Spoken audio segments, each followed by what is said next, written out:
Your Creative Push, episode 144. And if you're someone who wants to create art, that's because you're an artist. And if you're an artist, you need to keep being an artist. Whether you're going to let it out of you or not, you're an artist. And let me tell you something, though. Like, if you let it out, it's going to evolve. It's going to take you places.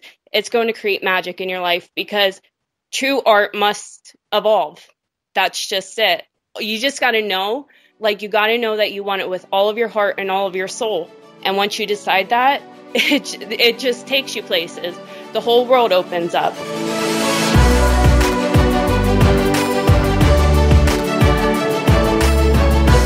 Hi everybody, Youngman Brown here, and today's episode is going to be another solo episode because the last one I did got a really nice response from y'all, and I really appreciate that, and I just love to hear your stories about professors or teachers or parents or anybody in your past that's going to put you down, and I'm really ecstatic that the episode was able to help to motivate some of you. So I decided I will try it again because I had a few other things I wanted to say, but it won't be a true solo episode. I will include co-pilots again because I think that's a really good way to kind of bring together some of the lessons that we've already learned on the show into one place. So at the top of the episode, you heard a quote from Ashley Elliott, who was on episode 90, talking about magic. Talking about choosing to do your art, choosing to just go down that path, and then magic kind of happens. And that's what this episode is about. It's about magic.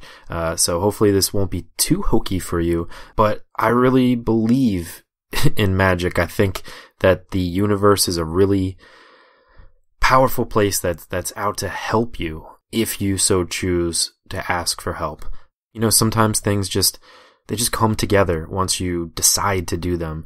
You know, there's The Secret, which is the buzzword, and there's the law of attraction and all of that stuff. But from my experience and from talking to so many people now, it's just really apparent that once you decide to do something, magic happens. Magic takes over. Things come together. So today we're going to be talking about that, but also talking about different kind of magic, like magic with time, and how the universe can kind of wink at you and show you that maybe you are down the right path and you have been all along, or it's been trying to get you down the right path. How sometimes if you're looking in the right places, it can kind of give you chills. And we're also going to talk about how to find that magic, how to know that you're on the right path or you're about to go down the right path. And spoiler alert, it's nervous farts. That's how you can determine that you're about to go down the right path. I am convinced of it. But before we get too deep and go too deep into it, I want to play another clip from episode 109 with Eola Baker, who has this awesome Jump for Joy photography project where she takes photographs of people doing exactly that, jumping for joy. So in this clip, we are going to hear about her story, about how she was able to find magic by saying yes. My life has really changed since I started this project. And I think it was a combination of me being really dedicated to changing the way I perceive the world and the way I interact in the world through joy. And just saying yes to opportunities, whether or not I know what I'm doing. And I think that a lot of my life, I didn't really put myself out there, and I didn't take those kinds of risks like I would do other things outside my comfort zone. But being creative is such a vulnerable thing, and being open to sharing your work and connecting people and putting your work up for the world to see, it takes some courage. And so I just decided to try everything. Every time an opportunity would come, I would consider it. And if it got me excited, I would say yes. So one of the biggest things that came for me was the opportunity to put my photographs up on a wall. And the wall was 32 feet high by 120 feet wide. I've never even thought about making a mural before. No. But I met the woman who wanted to make a mural project. I mean, she wanted to get a painter out there, but she didn't have anyone lined up. And she was like, you can put your posters up if you want. And I hadn't even ever printed anything before. I was just like, yes, I will do that. And basically it was almost like as I said yes, it was done in my mind. Like there was no turning back. I was doing this thing and it was going to be awesome. And I would just figure it out. So that's what I did. And seriously, magic happened. It was so synchronistic, the way things fell in place. I mean, I worked really hard to make it happen, but it almost seemed like it was alchemy. Just, I needed something, it would appear. I needed help, it would appear. And sometimes in the strangest forms, like the alleyway, I think I mentioned in the talk, is in one of the poorest parts of Canada. And it's in a really bad alleyway with drug users and homeless people and, people with mental illness that have nowhere else to live, a lot of people that live on the streets. And it's not really an area that I've hung out a lot in before this. And I just always felt when I would go through this area kind of overwhelmed and sad and helpless. And to the point where I just didn't want to spend time here because I felt so sad for these people. And that's the perspective I was seeing them from. But when I started this project and I was in this joyful energy and sharing joyful images, it's like my whole approach to these people in this situation changed. And their response was just incredible because they responded back with the same kind of energy. So while I was figuring out how to make this mural, calling printers, saying, how do I do this? Like, I want to paste up posters. I don't know what to do, and then I would get put in touch with someone. And then I met a street artist who does kind of like little paste ups and stuff. And he showed me how he did it. And so I just kind of copied that. And then I looked up on YouTube how Shepard Fairey does the glue. Oh, cool. Yeah. If you're going to take it from somebody, you should take it from him. Yeah, I did email a couple of the bigger paste up artists and they didn't get back to me, but whatever. I learned how to do it on YouTube. And I just kind of had the lift delivered and I jumped on it and I was like, I didn't know what I was doing. I got on it and it wouldn't go to the full height. So I couldn't reach the height. And I was like, oh no, how do I do this? And I just was kind of stuck there. And then all these people from the laneway, most of them really drunk or, high on something, they all had certificates and they showed me, they would guide me how to park this thing. One guy got me pieces of plywood to help level it and they'd come and check up on me. And it was just this really beautiful connection because they just loved what I was doing and they were so helpful and kind. And it was like these people that had nothing, And that was the response to joy. It was the response to, wow, you want to share joy with us? We want to help you make that happen. So it was really beautiful. Oh, that's just one of my favorite stories because I think it really shows how putting yourself out there and saying yes and really believing it just puts you in such an awesome position to go forward in that decision that you made. It's amazing how people and things just kind of fall into place when that happens. And it really is, like she said, it's like alchemy. It's like magic. And again, I'm choosing to call it magic because I think, there's a lot of things about existence that we do not understand and we see the world through the lens of the human eye and that's how we measure things. And if it's too hokey for you, I totally get it. I'm not asking you to change your worldview, but what I'm asking you to do is just put yourself out there. It cannot hurt. It truly can hurt to just announce to the world what you want to do and what you want to get out of it. And I know it's hard to do that sometimes, but at the very least, you can begin to convince yourself. Instead of this thing in your brain that you've just been pushing off, that you've been too scared to do, you can now say it, you can put it out there, and you can hear it with your own ears. And even if you don't believe it, you might like the sound of it, and you might start to believe it after you hear it a couple times. Which, in my opinion, is magic. To be able to convince yourself that you are something that you want to be, that's magic. And then starting to believe it, it might give you the confidence to say it to somebody else. And that might make you start to feel accountable now that other people are hearing it. And that's magic too, because once other people start hearing it, they might actually dig what you're trying to do and they might be able to help you, or they might know somebody, the perfect person that could help you to get what you want, this thing that you've convinced yourself that you are, and that you're starting to believe that you are, and now other people are starting to believe that you are, and now they're trying to help you. That's magic. And then they do help you, and then suddenly you're being helped to do what you want to do, and that's absolute magic. The synchronicity of it, the timing of it, just pure magic. But when you really think about it, it all just came from this simple formula of saying it out loud, saying out loud what you want out of life and what you want to do or what you want to become. And whether it's the universe hearing you or other people hearing you or you yourself hearing you, undoubtedly magic happens when you do that. Just saying it out loud. That's literally what I did for the podcast. I just said, all right, I'm going to be a podcaster. I started preparing for a couple weeks, and then I just hit record. And I just recorded myself and plopped it up on the internet as episode 0, and then reached out to people, and people reached back out to me, and they're like, yo, I dig what you're saying. I'd love to be a guest on your show. Let's do this. And it was shaky at first, and I'm getting a little bit better. I'm not saying I'm an expert, but I've gone down a long path of podcasting. Now I'm a podcaster just by saying, you know what, I want to do this. And I did it. And so many people that I've interviewed along the way have had similar stories where they're like, you know what, I'm done with pushing this off. I'm done with my job that I hate. I'm done with not being able to express myself. I'm just going to do this. I'm going to do this creative passion that I've had kind of stewing up inside of me. I'm going to do it. And they do it, and they get help along the way. And it's really that simple. So yeah, I believe in magic, and if you're with me so far, that's great. Even if you're not with me, but you are still willing to say out loud what you want out of life, magic or no magic, that's great. And I really feel like I've accomplished my goal, and you can go ahead and turn the episode off now.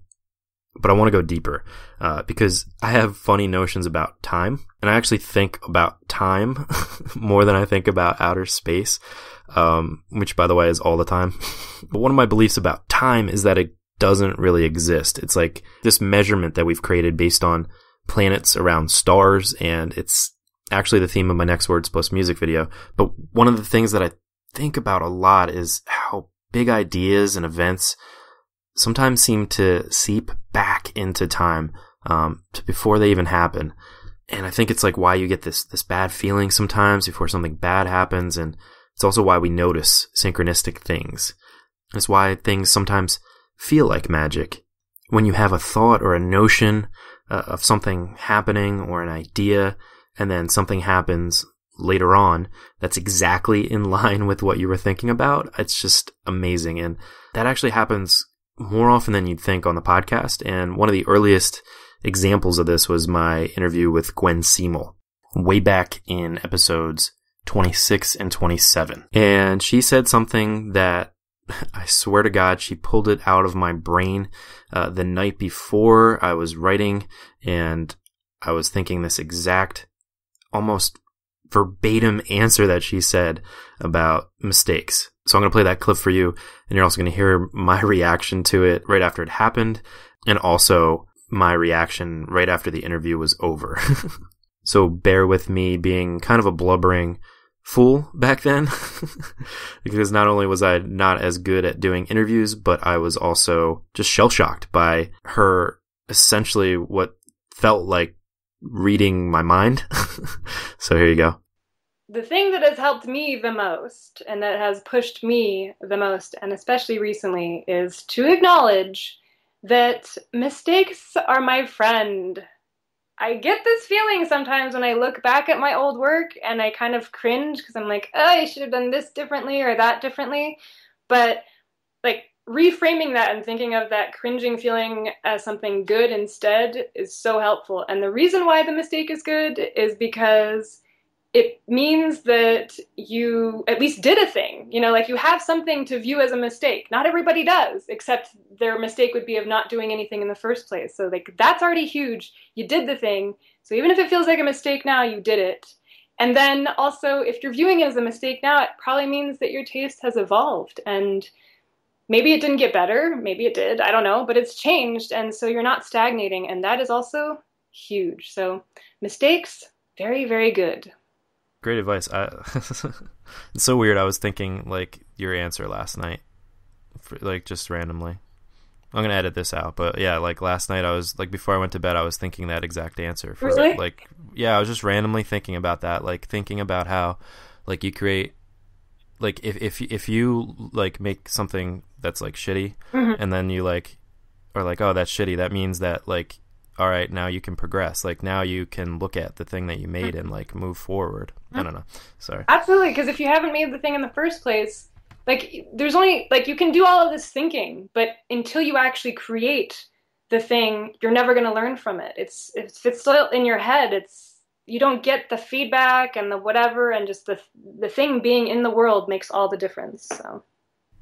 All right, and that's it. Cool. This is Dude, that was so strange. I had such like an out of body experience when you said your answer. That was so strange to me. That was like, have you ever had that before? Where you're just like, whoa, I've heard this before, like, or like I've been here before. Yeah, and it's the message. Oh my God. The message of the now, like, it's what you need to learn now because it's being reiterated to you by the universe again and again, and you're like, yes, I get the message, I understand. And she's so right. I mean, these synchronicities, these things that happen, I really feel like it's the universe's way of kind of winking at you and telling you that you're along the right path, or telling you that this thing is really important. This thing that keeps being brought up to you, whether you're bringing it up to yourself or other people are also bringing it up to you, is really important for you, and that you need to latch onto it or try to more fully understand it and explore it. And these types of synchronicities happen all the time, and they're so fun because it just feels like, I don't know, something's right. It feels like, whether it's magic or not, it just feels good for some reason, and it feels like you're on to something. There's another one back in episode 54 with Nathan Carson. Somebody had mentioned Nathan to me, and I reached out to him, and we just kind of jumped on a Skype call, and the interview started happening, and Nathan didn't know too much about the show, other than basically that it was about trying to inspire creative people. So he had no way to really know what episode he was a part of. But here you go. You can listen for yourself. Yeah, so now looking back, it's like hilarious because I just got forlorn and I was like, F it. Like, my whole life I've wanted to be an artist. I'm just going to be an artist. I'm just going to take it. And I was right in the middle of just so enjoying myself because I started out painting Warhammer miniatures and I did 3 of them. And you know what?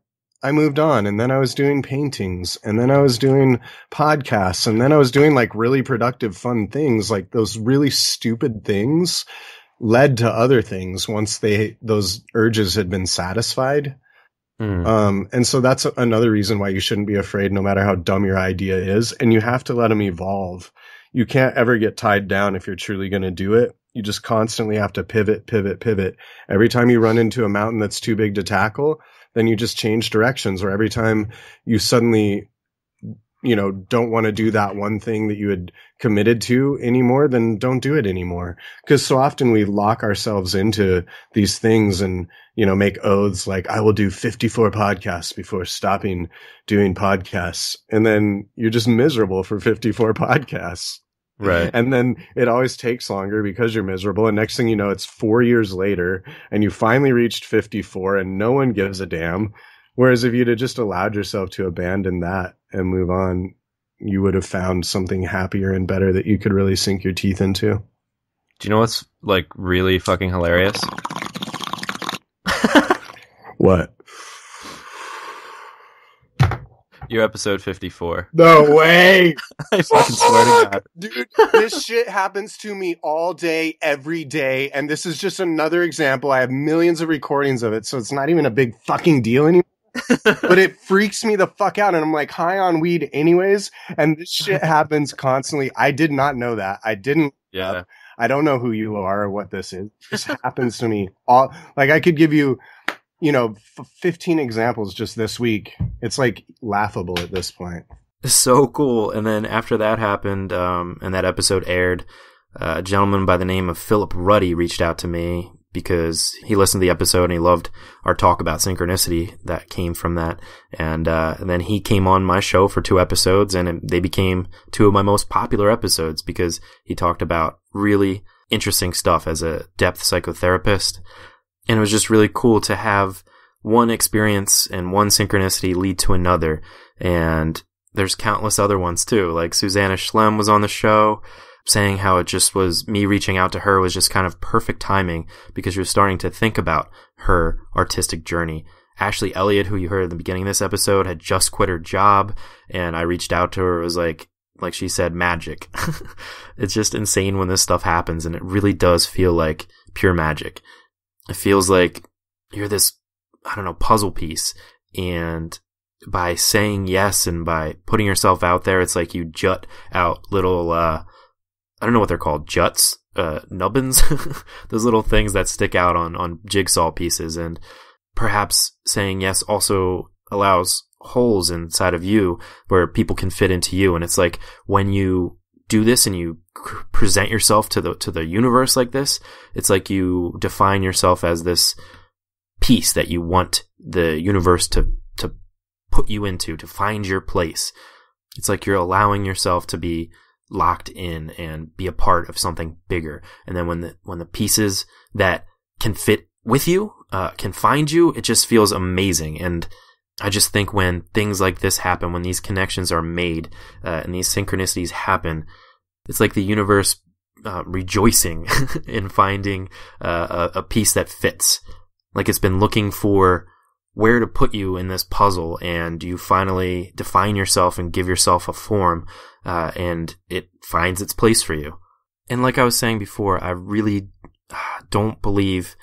I believe that time exists, but I think that there's something more to it. And I think that because we live along this linear plane, this linear timeline, from the start of our day to the end of our day, the start of our week to the end of our week, the start of our life to the end of our life, we follow this path and we think that it is just one thing leading to another. But I think that there is some kind of magic. I truly believe that things are sometimes evident before they actually happen. That if magic's about to happen, your body, your brain, something inside of you is going to tell you that you're about to go down the right path. And I think that it's really important to listen to yourself so that you can find magic. And I think that's why we get this nervous energy sometimes, or an extreme fear of something on your mind. And a lot of times when we're really nervous about something, it stops us. It stops us in our tracks. And the closer we get to actually doing this thing that we're afraid of, and maybe we've been afraid of for a really long time, it's like your brain is getting your body ready for something big. It's like getting ready for a big race or something that is truly scary because it's you putting yourself out there, but it's like your body knows that you're supposed to do it anyway. And for me, I get nervous farts. I get that nervous energy before something important. And I think that when you get those kinds of butterflies or those nervous farts, you should not run away from it, which I think is the reaction that most people do. They stay away from it because it's like your body saying, no, this thing's scary and you could maybe get hurt. But you shouldn't run away from it, whatever it is that's making you farty. You should run into that situation. You should run into those farts. But my point is that like the nervous feelings, the scared feelings are like, it's like your antenna. It's like your magic radar. And it should make you, I don't know, aware that this thing that you're scared of, it's something that you're about to do. You should assume that you're going to do it because you're scared of it. It's a big future moment in your life, and that's how you can tell. By getting farty, by getting those butterflies, by being scared.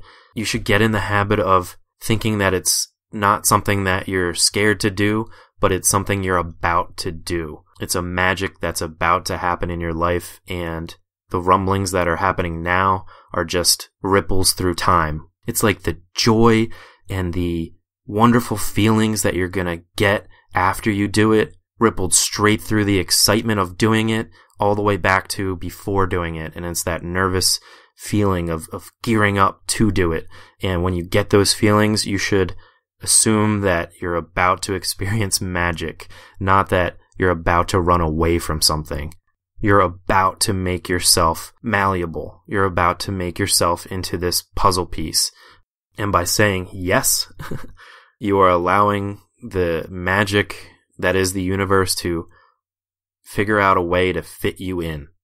And the great thing is that a lot of times you're not fitting into some other puzzle.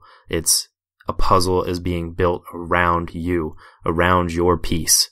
People are going to cling on and you're going to become this beautiful masterpiece. and you don't know what that masterpiece is going to be yet, but if you're scared of it, you know that it's going to be something amazing. And I don't know if magic really exists, but from personal experience, I don't know what else to call it. And if you think I'm full of shit, that's fine, but just please say out loud what you want out of life. Because if you don't, what's the point? If you're not actively pursuing the things that scare you, I think that you are not living to your full potential. And I think it's a waste. So just try it. See if you can be a magician. See if you can be a conjurer. See if you can make your universe into what you want it to be. Say out loud what you want out of life. Even if it's right now, after the podcast is over, alone in your car, alone in your studio, alone in your bedroom. Say it out loud. See what it sounds like. Try to convince yourself that you are what you want to be. And I promise you, if you keep doing that, if you keep telling other people, you will find a way to be there. The universe is just waiting for you to make some kind of proclamation. It wants to figure out how to mold you into the puzzle piece that you are. That's all it takes. That's the only currency that it deals in, is just choosing to be something. And if you want to keep silent about it, that's fine, but the universe will keep silent as well. So be loud, be proud, and just see what happens. That's all I've got for you today. Hopefully you are inspired to go and get your work done, so go and get it done. We will be here for you next week, back to our regular schedule, Monday, Wednesday, Friday, with more interviews and more pushes for you to keep pursuing your creative passions. So until then, keep following those nervous farts, and we will see you later. Have a great weekend, everybody. Bye.